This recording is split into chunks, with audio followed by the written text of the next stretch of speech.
नाज़रीन, जिस तरह से आर्मी ऑफिसर के घर पर हमला किया गया, हाजिर सर्विस मेजर को जिस तरह से घर से गिरफ्तार किया गया, जिस तरह से औरतों के साथ सलूक किया गया, इसके ऊपर एक ओवरसीज पाकिस्तानी की गुफ्तगू हम आपके साथ शेयर करेंगे, जिसने इस वाकये के ऊपर बहुत ही बेहतरीन अंदाज में अपना तजिया पेश किया है। इस वाकये के ऊपर बहुत ही भरपूर गुफ्तगू की है। इस वक्त पाकिस्तान में जुल्म और फस्तायत जिस लेवल पर पहुंच चुकी है, पहले आम शहरियों के घर महफूज नहीं थे, तो अब आर्मी ऑफिसर्स के घर भी महफूज नहीं रहे। ये बात कहाँ तक जाएगी, बहुत अफसोसनाक है। इसके ऊपर ओवरसीज पाकिस्तानी ने गुफ्तगू की है और ये गुफ्तगू बहुत ही मुनासिब, बहुत ही अच्छी गुफ्तगू है।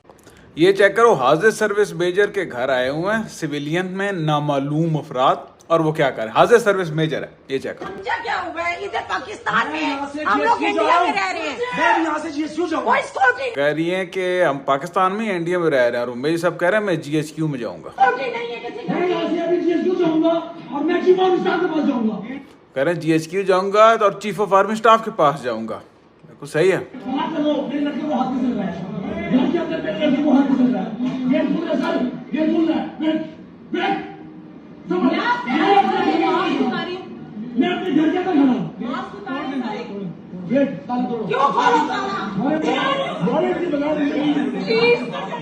ये हाजिर सर्विस में होगा, क्यों खोलो ताला, ताले सबके टूटेंगे। अब सारे खामोश थे ना, अब एक एक करके सारों के घर ये घुसेंगे। आप लोग वेट करते रहें, ये घुसेंगे सबके घर। तो कह रहे हैं वारंट के बगैर, वारंट कोई नहीं उनके पास, पूरे पाकिस्तान में बगैर वारंट के घुसे हैं। तो जो जो लोग खामोश थे अब सबकी बारी आएगी, सबके घर घुसे। इसे खुशी की कोई बात नहीं है, जो जो खामोश थे उनके घर आएगी। बड़ी दुखी बात है, लेकिन ऐसे ही होगा।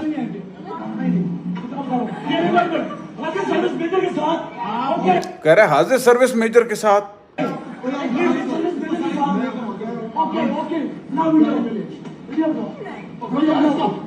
हाजिर सर्विस मेजर भी कह रहा है वीडियो बनाओ, उसके पास भी इसके अलावा और कोई एविडेंस नहीं है।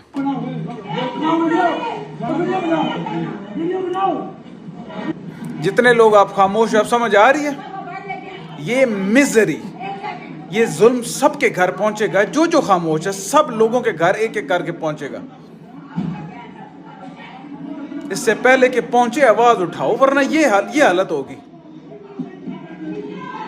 अपने रैंक बताते रह जाओगे आप सारे, और आप बताते जाओ कि मैं कितना बड़ा बिजनेसमैन हूं और मैं किस MNA MBA का जानूं। वो नीचे भी आए हैं, देखो छोटे बच्चे पकड़े हो, हाथ ना लगाएं। बच्चा छोटा उन्होंने पकड़ा हुआ है। हाजिर सर्विस मेजर का घर, हाजिर सर्विस मेजर। ये खुशी की बात नहीं है। ये सबके घर घुसेंगे, तुम 25 करोड़ों के घर घुसेंगे।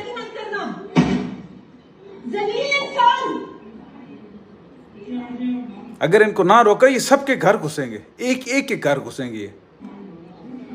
मेरा बच्चा सामने, तुम मारो। हाथ मत लगाओ, हाथ मत ये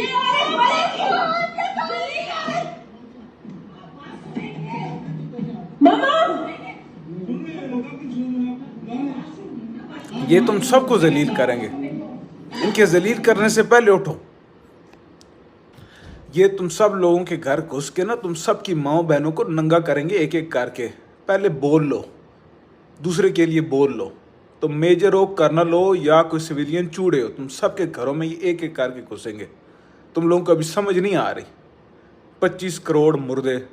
नाज़रीन, आप इस शायरी की गुफ्तगू से इत्तफाक करते हैं या इख्तलाफ करते हैं, कमेंट्स में अपनी राय का इजहार जरूर कीजिएगा। नाज़रीन, जब तक आवाज बुलंद नहीं की जाती तो जुल्म और फसायत बढ़ता रहता है। जिस तरह से घरों में घुस के लोगों को गिरफ्तार किया जा रहा है, किसी के पास गिरफ्तारी के लिए कोई वारंट भी नहीं है, और जब उनसे डिमांड की जाती है तो आगे से मारा जाता है और घसीट कर घर से लेके बाहर निकल जाते हैं। जिस तरह से औरतों के साथ सलूक किया जा रहा है, खवातीन के कहने के बावजूद कि हमें हाथ ना लगाएं, उन्हें हाथ लगाए जा रहे हैं। ये कौन सी रियासत है? पाकिस्तान जिस बुनियाद पर बनाया गया था वो इस्लाम इस्लाम की बुनियाद थी, लेकिन क्या इस्लाम के अंदर औरत को इस तरह से हाथ लगाना, औरत के साथ इस तरह का सलूक करना, छोटा सा मासूम बच्चा खातून ने उठाया हुआ है, उसका भी लिहाज नहीं किया जा रहा। आखिर ये जुल्म और फस्तायत कहां पर जा पहुंचा है? आखिर सियासत के अंदर क्या निजाम है जिसको बार बार प्रमोट किया जा रहा है? अगर आप हमारे चैनल पर नए हैं तो चैनल को सब्सक्राइब कर लें और बेल आइकन को भी प्रेस कर दें।